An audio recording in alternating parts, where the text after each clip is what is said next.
Hello friends, welcome back to my YouTube channel. মই অনুৰাগ শৰ্মা আপোনালোক সকলোকে পুনৰবাৰ স্বাগতম জনাইছো মোৰ YouTube চেনেলটোলৈ। আজি মই আপোনালোকৰ সন্মুখত এটা নতুন ভিডিঅলৈ উপস্থিত হৈছো আৰু আজিৰ ভিডিঅ'টোত মই আপোনালোকৰ সৈতে শেয়াৰ কৰিম, ডিসকাস কৰিম এখন ৰিক্ৰুটমেন্ট নটিফিকেশন আৰু এই ৰিক্ৰুটমেন্ট নটিফিকেশনখন আহিছে অসম লোকসেৱা আয়োগ Assam public service commission APSC ফালৰ পৰা। সো ইয়াতে দেখিছে name of post soil conservation ranger under soil conservation department. Total 16টা পোষ্ট ওলাইছে। ইয়াৰ আগতে ফৰেষ্ট ৰেঞ্জাৰৰ অলৰেডি অনলাইন এপ্লিকেশন চলি আছে। এটা নতুনকৈ আকৌ সয়েল কনজাৰভেশ্যন ৰেঞ্জাৰৰ আপোনালোকৰ ইয়াতে এডভাৰটাইজমেন্ট ওলাইছে। সো টোটাল পোষ্ট আছে 16টা পোষ্ট আছে। ইয়াতে ক্যাটেগৰি ওয়াইজ ব্ৰেকডাউনটো মই দেখাই দিছো। ইয়াতে আপোনালোকৰ ওপেন ক্যাটেগৰি টোটাল আছে 9টা, তাৰে ৰিজাৰ্ভ ফৰ উইমেন আছে 3টা, হৰাইজন্টেল ৰিজাৰ্ভেশ্যন। OBC MOBC কাৰণে এটা ৰিজাৰ্ভ আছে, SC কাৰণে 3টা ৰিজাৰ্ভ, তাৰে আকৌ ৰিজাৰ্ভ ফৰ উইমেন আছে এটা। ST প্লেইনছৰ কাৰণে টোটাল 2টা পোষ্ট আছে ৰিজাৰ্ভ, তাৰে আকৌ ৰিজাৰ্ভ ফৰ উইমেন আছে এটা। ST হিলছৰ কাৰণে এটা ৰিজাৰ্ভ আছে আৰু গ্ৰেণ্ড টোটাল 16টা, টোটাল ৰিজাৰ্ভ ফৰ উইমেন আছে 5টা আৰু PWBDৰ আৰু টাইপ অফ ডিসেবিলিটি H1 এটা আছে। পোষ্ট এক্স সাৰ্ভিসমেনৰ কাৰণে ৰিজাৰ্ভ নাই আৰু যোনবিলাক ক্যাটেগৰিত ৰিজাৰ্ভ পোষ্ট নাইও তথাপিতো তেওঁলোকে ওপেন ক্যাটেগৰিৰ কাৰণে ইয়াতে কম্পিট কৰিব পাৰিব। সো আপোনালোকে এপ্লাই কৰিব পাৰিব। এনেকুৱা নহয় যে আপোনালোকৰ যাৰ ৰিজাৰ্ভেশ্যন থাকিব ৰিজাৰ্ভ পোষ্ট গিটাৰ বাহিৰেও আকৌ ওপেন ক্যাটেগৰি পোষ্টখিনিও আপোনালোকৰ এড হৈ যায়। সো হেতু কাৰণে ইয়াতে বস্তুটো মানে টোটালটো ধৰা হয়। সো হেতু কাৰণে আপোনালোকে ইয়াতে এপ্লাই কৰিব পাৰিব। আৰু ইয়াতে লিখিছে বাকি pay scale to grade pay other allowances সেইখিনি হৈ গ'ল। পে স্কেলটো 22,000 to 97,000, grade pay 9,500,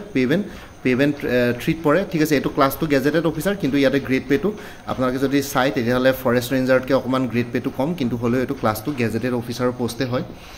soil conservation ranger forest ৰেঞ্জাৰৰ চাগে গ্ৰেড পে 10,400 মান আছিলে, কিন্তু ইয়াতে গ্ৰেড পে 9,700। অকণমান ডিফাৰেঞ্চ হ'ব আৰু ফৰেষ্ট ৰেঞ্জাৰৰ চেলাৰী যদি 50,000 এইটো 48,000 মান হ'ব, কিন্তু পে স্কেলটো একেই, বাকী পেমেণ্ট 3তে পৰে। অকণমান ইফাল আছে আৰু কিবাকিবি। আৰু এলিজিবিলিটি ক্ৰাইটেৰিয়াটো হ'ল কেণ্ডিডেটজন ভাৰতীয় নাগৰিক হ'ব লাগিব আৰু লগতে অসমৰ স্থায়ী বাসিন্দা হ'ব লাগিব, পাৰ্মানেণ্ট ৰেচিডেণ্ট অফ আছাম, লগতে ইণ্ডিয়ান চিটিজেন হ'ব লাগিব আৰু তেওঁ ডমিকেল প্ৰুফ হিচাপে তেওঁ পাৰ্মানেণ্ট ৰেচিডেঞ্চিয়েল চাৰ্টিফিকেট এডুকেশ্যনেল পাৰ্পছত ইছ্যু কৰা অসমত তেওঁ আপলোড কৰিব লাগিব অনলাইন এপ্লিকেশ্যন কৰোঁতে। নহয় বা যদি পাৰ্মানেণ্ট ৰেচিডেঞ্চিয়েল চাৰ্টিফিকেট নাই ডমিচিয়েল প্ৰুফ হিচাপে, তেতিয়াহ'লে তেওঁলোকে এমপ্লয়মেণ্ট এক্সচেঞ্জ ৰেজিষ্ট্ৰেশ্যন চাৰ্টিফিকেটো ইয়াতে আপলোড কৰিব পাৰিব। আৰু এডুকেশ্যনেল কোৱালিফিকেশ্যন বিচাৰিছে কেণ্ডিডেটজনৰ মিনিমাম বেচেলৰ ডিগ্ৰী বিচাৰিছে in science from any government recognise university with at least physics, chemistry, botany, zoology, forestry, environmental science as one of the subject. ঠিক আছে, আপোনালোকৰ বেচেলাৰ্ছ ডিগ্ৰী ইন ছায়েন্স বিচাৰিছে, মানে BSc হ'ব লাগিব, মিনিমাম BSc পাছ হ'ব লাগিব, য'ত লগতে আপোনালোকৰ BSc পাছত মেজৰ কোনটো ছাবজেক্টত আছিলে সেইটো মেটাৰ নকৰে, কিন্তু ইয়াৰ ভিতৰত ফিজিক্স বা কেমেষ্ট্ৰি নহয় বা বটানী, জিঅ'লজি, ফৰেষ্ট্ৰি বা এনভাইৰমেণ্টেল চায়েন্স এইকেইটা ছাবজেক্টৰ ভিতৰত যিকোনো এটা ছাবজেক্ট আপোনালোকৰ BScত থাকিব লাগিব। মেজৰ ছাবজেক্ট বুলি কোৱা নাই, এইকেইটা ছাবজেক্টত মেজৰ নাথাকিলেও হ'ব। যদি মেজৰ থাকে তেতিয়াতো ভালেই, ইয়াৰ ভিতৰত কোনোবা এটা ছাবজেক্ট আপোনালোকৰ থাকিবই মেজৰ হিচাপে। যদি কেনেবাকৈ মেজৰ বেলেগ ছাবজেক্টতো আছে তথাপিতো ইয়াতে কোনোবা এটা ছাবজেক্ট আপোনালোকে BScত যদি মেজৰ ছাবজেক্টৰ বাহিৰেও কোনোবা এখন পেপাৰ আছিলে তেতিয়াহ'লে আপোনালোকে এপ্লাই কৰিব পাৰিব। ঠিক আছে, আৰু লগতে দিছে bachelor degree in agriculture engineering বা civil engineering from any government recognise university. আৰু ইয়াতে যদি বেচেলৰ ডিগ্ৰী এগ্ৰিকালচাৰ BSc আছে বা এগ্ৰিকালচাৰ ইঞ্জিনিয়াৰিং আছে বা চিভিল ইঞ্জিনিয়াৰিং আছে তেতিয়াহ'লে ইয়াতে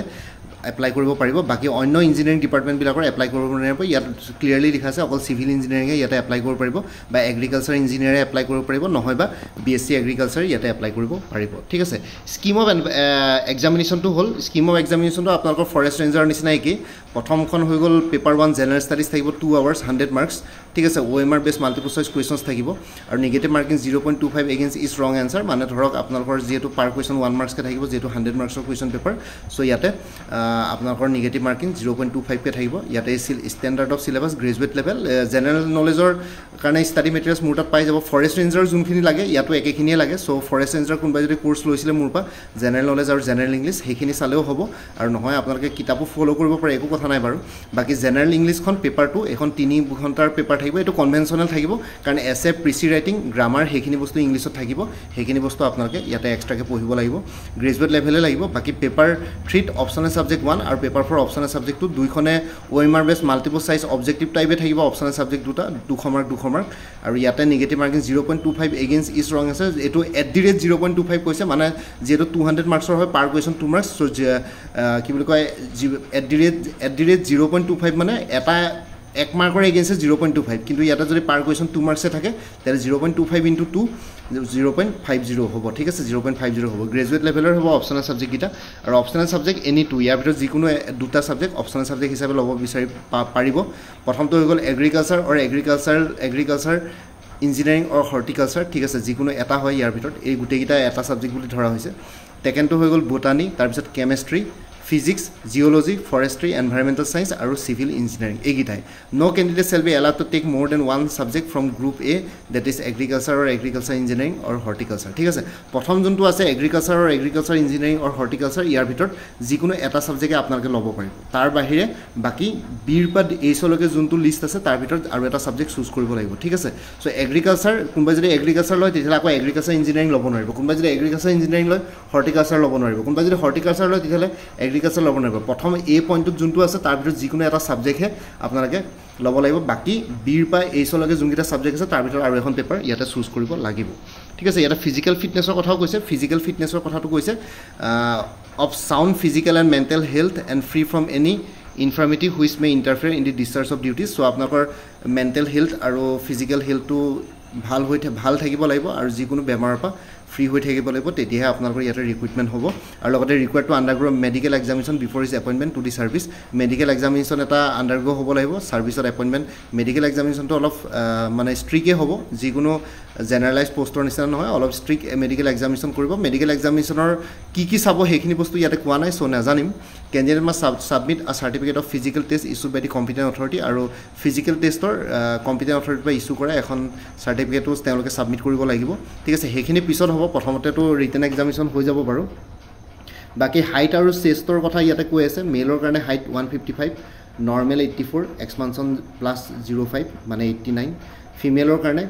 145 নৰ্মেল 79 আৰু এক্সপান্ড কৰিলে মানে 0+05 মানে 84 লগে হ'ব ঠিক আছে আৰু candidate shall qualify physical test of so physical test এটা থাকিব 25 কিলোমিটাৰ ৱাক থাকিব মটা মানুহৰ কাৰণে মেল খিনিৰ কাৰণে 4 ঘণ্টাত আৰু ফিমেল খিনিৰ কাৰণে 16 কিলোমিটাৰ ৱাকৰ এটা ৱাকিং টেষ্ট থাকিব ঠিক আছে 4 hours a candidate for direct recruitment shall produce to the commission certificate of good character for the following the principal academic officer of the university of the college or such education institute in which he study last and two respectable persons who are well acquainted with but not related to the candidate so দুখন আপোনালোকে character certificate issue কৰাব লাগিব last education institute বা university বা college যোনখন আপোনালোকে attend কৰিছে তাৰ পৰা প্ৰিন্সিপাল বা একাডেমিক অফিচাৰৰ পৰা এখন ক্যাৰেক্টাৰ সাৰ্টিফিকেট আপুনি ইস্যু কৰাব লাগিব লাষ্ট এটেন্ডেড যোনখন ইউনিভাৰ্সিটি কলেজ এডুকেশন ইনষ্টিটিউশন যিয়ে নহওক আৰু লগতে দুজন ৰেসপেক্টেবল পাৰ্সনস মানে যিকোনো ভাল চিনাকি চাকৰিয়াল ৰেসপেক্টেবল পাৰ্সন জেনাৰেলি গেজেটেড অফিচাৰ বিলাকক কোৱা হয় গেজেটেড অফিচাৰ দুজনৰ ইয়াতে আপোনালোকৰ টোটাল 3খন লাগিব দুজন গেজেটেড অফিচাৰৰ ক্যাৰেক্টাৰ সাৰ্টিফিকেট আৰু এখন প্ৰিন্সিপাল বা একাডেমিক অফিচাৰ লাষ্ট এটেন্ডেড এডুকেশন ইনষ্টিটিউটৰ পৰা আপোনালোকে ইস্যু কৰাব লাগিব খালি সেই অফিচাৰ কিজন বা অফিচাৰ কিজন আপোনালোকৰ ৰিলেটেড হ'ব নালাগিব ঠিক আছে অফিচাৰ যিকোনো আপোনালোকে অফিসত গলে অফিসাৰে আপোনালোকক কৰি দিব খালি আপোনালোকে অকমান ভালকে মানে ৰিলেটেড মানে কি আপোনালোকৰ ৰিলেটিভ হ'ব নালাগিব বাকি চিনাকি হলে একো কথা নাই আৰু এজৰ ক্ৰাইটেৰিয়া হ'ল মিনিমাম 21 ইয়াৰ্স আৰু ম্যাক্সিমাম 38 ইয়াৰ্স 1 জানুৱাৰী 2025 এই 1 জানুৱাৰী 2025 ডেটটোত আপোনালোকৰ বয়স 21 বছৰতকৈ তলত হ'ব নালাগিব আৰু 38 বছৰতকৈ ওপৰত হ'ব নালাগিব এজ ৰিলেক্সন আছে আপাৰ এজ 43 ইয়াৰ্স লৈকে এসসি এসটি কাৰণে ওবিসি এমওবিসি কাৰণে 3 ইয়াৰ্স আছে আৰু ওবিসি এমওবিসি টি ট্ৰাইবছ আৰু আদিবাসী কমিউনিটিৰ কাৰণে 41 ইয়াৰ্স লৈকে আছে আৰু এক্স সাৰ্ভিসমেনৰ কাৰণে 50 ইয়াৰ্স আৰু ৰিজাৰ্ভ ক্যাটেগৰী আৰু বাকি ওবিসি এমওবিসি কাৰণে 53 ইয়াৰ্স এসসি এসটি কাৰণে 55 ইয়াৰ্স লৈকে আছে পিডব্লিউবিডি কাৰণে 10 ইয়াৰ্স আছে ইৰেসপেক্টিভ অফ এসসি এসটি ওবিসি ইউআৰ ক্যাটেগৰী ঠিক আছে বাকি এজ লিমিটটো ক্ষেত্ৰত মানে এজ প্ৰুফ হিচাপে আপোনালোকৰ বয়সৰ প্ৰুফ হিচাপে ইয়াতে আপলোড কৰিব লাগিব ক্লাছ 10 বা ক্লাছ 12 ৰ এক্সামিনেশ্যন এডমিট কাৰ্ড বা পাছ সাৰ্টিফিকেট বা মাৰ্কশিট য'ত আপোনালোকৰ এজ আৰু ডেট অফ বাৰ্থটো মেনশ্যন আছে PWD candidates বিলাকে PWD সাৰ্টিফিকেট আপোনালোকে benchmark disability and necessary certificate competent authority পৰা ইস্যু কৰা আপোনালোকে আপলোড কৰিব লাগিব ঠিক আছে বাকি গভৰ্ণমেণ্ট এমপ্লয়িজ খিনিক এনঅ'চি লাগিব ইয়াতে লিখিছে এনঅ'চি লাগিব যিসকল গভৰ্ণমেণ্ট এমপ্লয়িজ আছে নো অবজেকশ্যন সাৰ্টিফিকেট আপোনালোকে আপলোড কৰিব লাগিব তাতে যেতিয়া অনলাইন এপ্লিকেশ্যন কৰিব তাতে গভৰ্ণমেণ্ট এমপ্লয়িখিনি যেতিয়া আপোনালোকে সিলেক্ট কৰিব যে গভৰ্ণমেণ্ট এমপ্লয় কন্ট্ৰেকচুৱেলে হওক বা কিবা যিকোনো তেনেকুৱা আছে তাতে অপশ্যন ওলাই যাব বাৰু তাতে এনঅ'চি এখন আপোনালোকে আপলোড কৰিব লাগিব স্মল ফেমিলি নৰ্মছ এখন আপোনালোকে ফিল কৰিব লাগিব স্মল ফেমিলি নৰ্মছটো এপিএছচিৰ অফিচিয়েল ৱেবছাইটত গৈ পেলাই আপোনালোকে তাতে গৈ পেলাই আপোনালোকে চালে মানে গম পাব ফৰ্মছ এণ্ড ডাউনলোডছত স্মল ফেমিলি নৰ্মছ এই বুলি এখন আছে সেইখন ডাউনলোড কৰি আপোনালোকে প্ৰিণ্ট আউট কৰি পেলাই সেইখন পেনেদি ফিল কৰিব লাগিব পেনে ফিল কৰি পেলাই PDF বনাই পেলাই অনলাইন এপ্লিকেশ্যন কৰোঁতে আপলোড কৰি দিব লাগিব ঠিক আছে ষ্টাৰ্টিং ডেট অফ অনলাইন এপ্লিকেশ্যনটো হ'ল 9 জুলাই 2025 ঠিক আছে জুলাই 9 তাৰিখৰ পৰা ষ্টাৰ্ট হ'ব closing date of online application 9 August 2025 9 আগষ্টলৈকে আছে একমাহ সময় দিব আৰু এপ্লিকেশ্যন ফিৰ লাষ্ট ডেটটো হ'ল 11 আগষ্ট 2025 ঠিক আছে সো এইখিনি মনত ৰাখিলে বাকি জেনাৰেল ক্যাটেগৰীৰ টোটাল এপ্লিকেশ্যন ফিটো হ'ল 297.20 OBC MOBC কাৰণে 197.20 SC ST BPL আৰু PWBD ক্যান্ডিডেটছৰ কাৰণে 47.20 ঠিক আছে সো এইখিনি হৈ গ'ল বাকি একো নাই আৰু বাকি এক্সাম পেটাৰ্নৰ কথাটো মই ক'লো কি থাকিব আপোনালোকৰ written test physical test medical examination সেইখিনি থাকিব আৰু এটা কথা ইয়াতে কিছুমান ইম্পৰ্টেন্ট ইয়াতে পইণ্ট নম্বৰ 23 আৰু 24 টো চাব পইণ্ট নম্বৰ 23 ত লিখা আছে পেমেন্ট ৰিলেটেড ইস্যুৰ কাৰণে পইণ্ট নম্বৰ 23 যোনখিনি কন্টাক্ট নাম্বাৰছ দিয়া আছে সেইখিনিত আপোনালোকে কন্টাক্ট কৰি চাব পাৰে আৰু লগতে পইণ্ট নম্বৰ 24 ত যোনটো দিয়া আছে যদি কেনেবাকৈ অনলাইন এপ্লিকেশ্যন কৰোঁতে কোনোবাই যদি কিবা ইস্যু ফেচ কৰিছে তেতিয়াহ'লে এই ইমেইল আইডিটো বা কন্টাক্ট নাম্বাৰটোত আপোনালোকে কন্টাক্ট কৰিব পাৰে আৱাৰ্ছটো দিয়া আছে খালি ৱৰ্কিং ডেজত হ'ব লাগিব বন্ধ দিনত আপোনালোকে কন্টাক্ট কৰিলে নহ'ব সো এইকেইটা বস্তু আপোনালোকে নোট কৰিয়ে থৈ দিব APSCৰ যেতিয়া আপোনালোকে কিবা এপ্লাই কৰে সো এই দুটা 23 আৰু 24 পইণ্ট দুটা ইম্পৰ্টেণ্ট হয় সো আপোনালোকে ইউটিউব চেনেলত কমেণ্টত সুধি থকাতকৈ এইটো প্ৰব্লেম হ'লে কি হ'ব ইয়াতে ডাইৰেক্ট কণ্টেক্ট কৰিলে তেওঁলোকে আপোনালোকক নিশ্চয় হেল্প এণ্ড এছিষ্টেঞ্চ দিব এতিয়া কোনোবা এতিয়া ধৰক মই অনলাইন এপ্লিকেশ্যন নকৰাকৈ আপোনালোকক পটককৈ আপোনালোকৰ প্ৰব্লেমটো হয়তো সলভ কৰি দিব নোৱাৰিম ইমিডিয়েট কিন্তু ইয়াতে আপোনালোকে কণ্টেক্ট কৰিলে তেওঁলোকে ইমিডিয়েট তাতে ছিষ্টেমত বহিয়ে থাকে সলভ কৰি দিব পাৰিব ঠিক আছে সো বাকি অন্য আৰু একো নাই আৰু কোনোবা যদি ইণ্টাৰেষ্টেড বা এলিজিবল কেণ্ডিডেটছ আছে আপোনালোকে এপ্লাই কৰিব পাৰিব এক্সামিনেশ্যন চেণ্টাৰবিলাকো ইয়াতে দিয়া আছে 6টা জোনত পৰীক্ষা হ'ব শিলচৰ যোৰহাট নগাঁও তেজপুৰ কোকৰাঝাৰ গুৱাহাটী ইয়াৰ ভিতৰত যোনকেইখন ডিষ্ট্ৰিক্ট পৰে তাতে পৰীক্ষা হ'ব খালি কথাটো হ'ল কেনেবাকৈ যদি কোনোবা যদি জোনত যদি কেণ্ডিডেটছ কম থাকে তেতিয়াহ'লে সেইটো জোন কেঞ্চেল কৰি নিয়েৰেষ্ট জোনলৈকে ট্ৰেন্সফাৰ কৰিব পাৰে আৰু কেণ্ডিডেট বহুত বেছি কম হ'লে মানে গুৱাহাটীতে চেণ্টাৰ জেনেৰেলি হ'ব আৰু পৰীক্ষাৰ ঠিক আছে সো এইখিনি আছিলে বেলেগ একো নাই বাকি আপোনালোকে কোনোবা যদি এলিজিবল আৰু ইণ্টাৰেষ্টেড কেণ্ডিডেটছ আছে তেতিয়াহ'লে সয়েল কনজাৰ্ভেশ্যন ৰেঞ্জাৰ কাৰণে এপ্লাই কৰিব পাৰিব বাকি আপোনালোকে যদি আপকামিং এক্সামছবিলাকৰ কাৰণে প্ৰিপেৰেশ্যন কৰি আছে তেতিয়াহ'লে শেহতীয়াকৈ গুৱাহাটী হাইকোৰ্টৰ এটা ডাঙৰ ৰিক্ৰুইটমেণ্ট ড্ৰাইভ ওলাইছে 300+ পোষ্ট ওলাইছে জুনিয়ৰ এডমিনিষ্ট্ৰেটিভ এছিষ্টেণ্ট JA তাৰ কাৰণে ফুল কোৰ্চ এভেইলেবল আছে 375ত কোনোবা যদি ইণ্টাৰেষ্টেড আছে এইটো নম্বৰত হোৱাটছএপ কৰিব পাৰে 9706557851 APSC ফৰেষ্ট ৰেঞ্জাৰ বা APSC সয়েল কনজাৰ্ভেশ্যন ৰেঞ্জাৰ দুইটাৰে কোৰ্চ একেই হ'ব ইংলিছ আৰু জেনেৰেল নলেজৰ কোৰ্চ ইয়াতে পাই যাব 349ত ঠিক আছে এইটো নম্বৰত হোৱাটছএপ কৰিব পাৰে 9706557851 সো ইয়াতে আপোনালোকে মোক হোৱাটছএপ কৰি পেলাই জনাব পাৰে কোনটো লাগে কোৰ্চ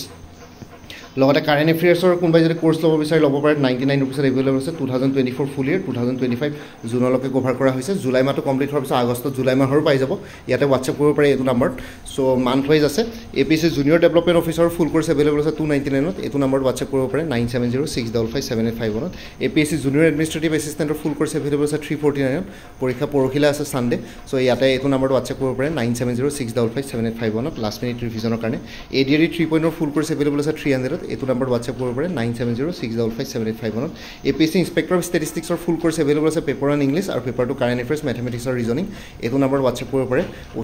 150 ৰুপিছত এভেইলেবল আছে 9706557851ত APSC ইন্সপেক্টৰ লিগেল মেট্ৰলজিৰ ফুল কোৰ্চ এভেইলেবল আছে জেনেৰেল ষ্টাডিজৰ ওপৰত 249ত এইটো নম্বৰ হোৱাটছএপ কৰিব পাৰে 9706557851ত আসাম এগ্ৰিকালচাৰ ইউনিভাৰ্চিটিৰ ফুল কোৰ্চ এভেইলেবল আছে 299ত এইটো নম্বৰ হোৱাটছএপ কৰিব পাৰে 9706557851ত APSC জুনিয়ৰ ইঞ্জিনিয়াৰ ফুল কোৰ্চ এভেইলেবল আছে জেনেৰেল ষ্টাডিজ আৰু ইংলিছ গ্ৰামাৰ ওপৰত 249ত এইটো নম্বৰ হোৱাটছএপ কৰিব পাৰে 9706557851ত APSC এগ্ৰিকালচাৰ ডেভেলপমেণ্ট অফিচাৰ ফুল কোৰ্চ এভেইলেবল আছে জেনেৰেল ষ্টাডিজৰ ওপৰত 249ত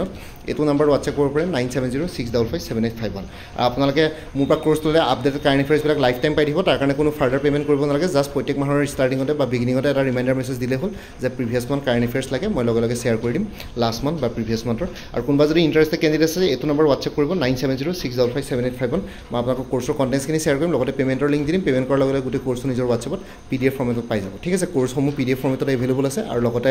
আৰু এটা কথা কৈ দিছোঁ ইয়াতে আপোনালোকে কোৰ্চসমূহ ল'লে মানে আপোনালোকে আগতে যদি কোনোবাই কিবা মোৰ পৰা কোৰ্চ লৈ থৈছিলে এবাৰ জনাই দিব তেতিয়া আগৰ মেটেৰিয়েলছখিনি বাদ দি যোনখিনি নতুন মেটেৰিয়েলছ লাগিব সেইখিনি ল'লে হ'ল তেতিয়া প্ৰাইচটো অলপ কমি যাব আৰু ইয়াতে যোনটো হোৱাটছএপ নম্বৰ দি আছে এইটো অনুগ্ৰহ কৰি কল নকৰিব এইটো জাষ্ট হোৱাটছএপ মেছেজৰ কাৰণে এভেইলেবল কলৰ কাৰণে এভেইলেবল নহয় বাকী ভিডিঅ' ডেছক্ৰিপশ্যন আৰু কমেণ্ট ছেকশ্যন চেক কৰক তাতে কোৰ্চখিনি কথা আৰু এবাৰ উল্লেখ কৰিছোঁ তাতে গৈ পেলাই আপোনালোকে চাই ল'ব পাৰিব লগতে APSC সয়েল কনজাৰ্ভেশ্যন ৰেঞ্জাৰ বুলি এটা মই ছেপাৰেট প্লেলিষ্ট ক্ৰিয়েট কৰি দিম বাৰু প্ৰথমতে আজিৰ ভিডিঅ'টো আপোনালোকে চাই লওক চ' সেই প্লেলিষ্টত গ'লে মানে এই পৰীক্ষাটোৰ লগত জড়িত সকলো ধৰণৰ ভিডিঅ'ছ পাই যাব লগতে মোৰ মোৰ আৰু এটা চেনেল আছে অসম আইকে বুলি, সেই চেনেলটোৰ লিংকটো এই ভিডিঅ'টোৰ ডেছক্ৰিপশ্যনত শ্বেয়াৰ কৰিছোঁ। আপোনালোকে সেইটো চেনেলত ছাবস্ক্ৰাইব কৰিব পাৰিব, চ' ভৱিষ্যতলৈ এনেকুৱা ধৰণৰ কম্পিটিভ এক্সামছবিলাক দিয়াৰ ক্ষেত্ৰত আৰু অলপ এক্সট্ৰা গাইডেঞ্চ পাই যায়। বাকী ভিডিঅ' ডেছক্ৰিপশ্যনৰ কমেণ্ট ছেকশ্যন চেক কৰক, তাতে কোৰ্চখিনিৰ কথা আৰু এবাৰ উল্লেখ কৰিছোঁ। বাকী মোৰ ভিডিঅ'ছবোৰ চাই যদি ভাল পায় মোৰ চেনেলটো ছাবস্ক্ৰাইব কৰি ল'ব, আৰু লগতে আপোনালোকৰ যিমানখিনি ফেমিলি ফ্ৰেণ্ডছ ৰিলেটিভছ আৰু চিনাকি এক্সপিৰিয়েঞ্চ আছে তেওঁলোকৰ লগত মোৰ চেনেলটো শ্বেয়াৰ কৰিব। লগতে কমেণ্ট ছেকশ্যনত জনাব কিবা যদি কুৱেশ্যন থাকে, ডাউট থাকে, মই নিশ্চয় আপোনালোকৰ কুৱেশ্যনছ আৰু ডাউটছবিলাকৰ ৰিপ্লাই দিবলৈ চেষ্টা কৰিম। বাকী আজিৰ ভিডিঅ'টো ইমানতে সমাপ্ত কৰি আপোনালোক সকলোৰ পৰা বিদায় দিলোঁ। কাইলৈ পুনৰ এটা নতুন ভিডিঅ' লৈ আপোনালোকৰ সন্মুখত উপস্থিত হ'ম। তেতিয়ালৈকে ভালকৈ প্ৰিপেৰেশ্যন কৰি থাকক। সকলোলৈ অল দি বেষ্ট থাকিলে। বাই, টেক কেয়াৰ ফ্ৰেণ্ডছ। ভাৰত মাতা কি জয়, জয় আই অসম।